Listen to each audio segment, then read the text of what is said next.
로마서 3장 21절부터 31절입니다. 오늘 본문의 배경이에입니다. 앞서 바울은 1장 18절부터 3장 20절을 통해 모든 인류가 하나님의 심판 아래에 있다는 점을 밝혔습니다. 또한 어느 누구도 이에 대해 핑계댈 수 없다는 것을 밝혔습니다. 이처럼 인간은 죄와 심판의 공경에 빠져 있습니다. 그러나 신실하신 하나님은 새로운 소망의 길을 준비해 놓으셨습니다. 바로 예수 그리스도입니다. 예수 그리스도를 통해 하나님의 의가 나타납니다. 이것이 모든 사람을 위한 좋은 소식인 이유입니다. 3장 21절부터 26절입니다. 하나님의 의 예수 그리스도. 그러나 이제는 율법과는 상관없이 하나님의 의가 나타났습니다.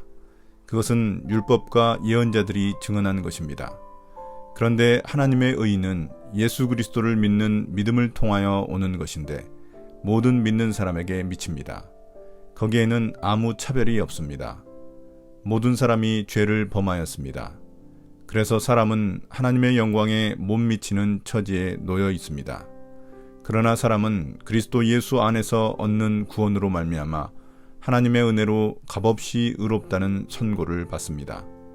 하나님께서는 이 예수를 속죄제물로 내주셨습니다. 그것은 그의 피를 믿을 때에 유효합니다. 하나님께서 이렇게 하신 것은 사람들이 이제까지 지은 죄를 너그럽게 보아주심으로써 자기의 의를 나타내시려는 것이었습니다. 하나님께서 오래 참으시다가 지금 이때에 자기의 의로우심을 나타내신 것은 하나님은 의로우신 분이시라는 것과 예수를 믿는 사람은 누구나 의롭다고 하신다는 것을 보여주시려는 것입니다. 바울은 인간이 죄에서 벗어날 수 없어 하나님의 심판을 피할 수 없는 공고한 상태임을 밝혔습니다. 이런 인간의 무력하고 곤고한 상황 때문에 이제 하나님의 간섭하심이 나타납니다. 그것이 바로 1장 17절에서도 언급한 바 있는 복음에 나타난 하나님의 의입니다. 그것은 율법과 예언자를 통해 구약 성경이 이미 예언한 것입니다. 바울은 하나님의 의가 예수 그리스도를 통해 나타났다고 말합니다. 22절에 나온 예수 그리스도를 믿는 믿음이란 구절은 예수 그리스도가 믿음의 대상이냐 아니면 믿음의 주체이냐에 대한 논쟁이 있습니다. 전통적으로는 믿음의 대상으로 여겨지지만 믿음의 주체라는 견해도 만만치 않습니다. 믿음의 대상이 되면 예수 그리스도를 믿는 우리의 믿음이 됩니다. 반면 예수님이 믿음의 주체일 경우 그리스도를 통해 나타난 하나님의 신실하심 또는 예수님이 행하신 신실하심으로 이해할 수 있습니다. 어찌되었든지 우리의 전적인 무력함을 인정한다면 예수 그리스도를 통해 나타난 하나님의 신실하심 또는 예수님이 행하신 신실하심으로 인해 우리에게도 믿음이 주어지게 되는 것입니다. 왜 예수 그리스도가 유일한 답인지에 대해서는 23절 이하에서 설명합니다. 모든 사람이 죄를 범해 하나님의 영광, 즉 우리를 향한 하나님의 본래의 뜻에 이르지 못했기 때문입니다. 그러므로 방법은 하나님 편에서 예수 그리스도를 보내 직접 하나님의 의를 이루시는 것입니다. 예수님이 우리의 죄를 위해 십자가에서 속죄제물이 되어주셔서 하나님의 의를 이루신 것입니다. 하나님의 의란 언약에 대한 하나님의 신실하심을 의미합니다. 이는 하나님이 우리를 죄의 통치로부터 해방시키셔서 예수님을 통해 새 이스라엘을 이루셨다는 것을 의미합니다. 3장 27절부터 31절입니다. 믿음의 법. 그렇다면 사람이 자랑할 것이 어디에 있습니까? 전혀 없습니다. 무슨 법으로 의롭게 됩니까? 행위의 법으로 됩니까? 아닙니다. 믿음의 법으로 됩니다. 사람이 율법의 행위와는 상관없이 믿음으로 의롭다고 인정을 받는다고 우리는 생각합니다. 하나님은 유대 사람만의 하나님이십니까? 이방 사람의 하나님도 되시지 않습니까? 그렇습니다.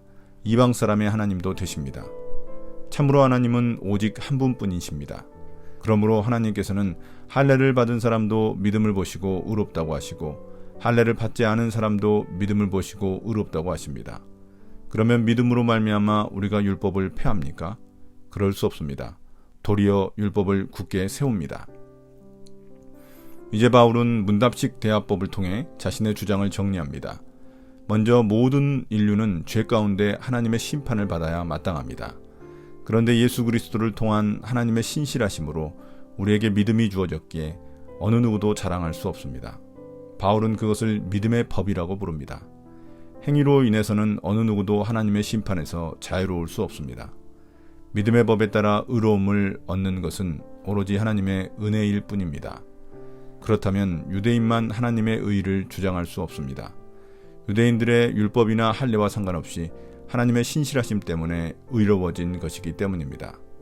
그러면 율법은 의미가 없다고 생각할 수 있는데 그렇지 않습니다.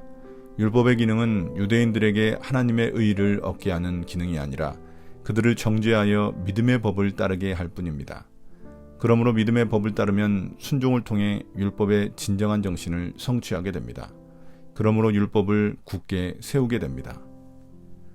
오늘의 묵상 포인트입니다. 첫 번째, 하나님은 어떤 분입니까? 우리의 배경이나 선행, 신분이나 자격이 우리를 의롭게 할 수 없습니다. 오직 예수 그리스도를 통한 하나님의 의가 우리를 의롭게 합니다. 하나님의 의를 통해 언약 백성이 되었기에 자랑할 수 없습니다. 오직 은혜에 감사할 수밖에 없습니다. 두 번째, 나에게 주시는 교훈은 무엇입니까? 죄 아래에 있는 우리들은 하나님께 온전히 순종할 수 없습니다. 어떤 것으로도 하나님의 영광에 이르지 못합니다. 그럼에도 불구하고 순종하여 의롭게 될 수 있는 이유는 오직 신실하신 하나님의 은혜 때문입니다. 오늘의 기도입니다. 주님, 저를 예수 그리스도를 통해 의롭게 해주시고 하나님 백성으로 살아가게 해주시니 감사합니다.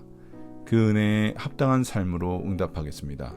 예수님 이름으로 기도드립니다. 아멘.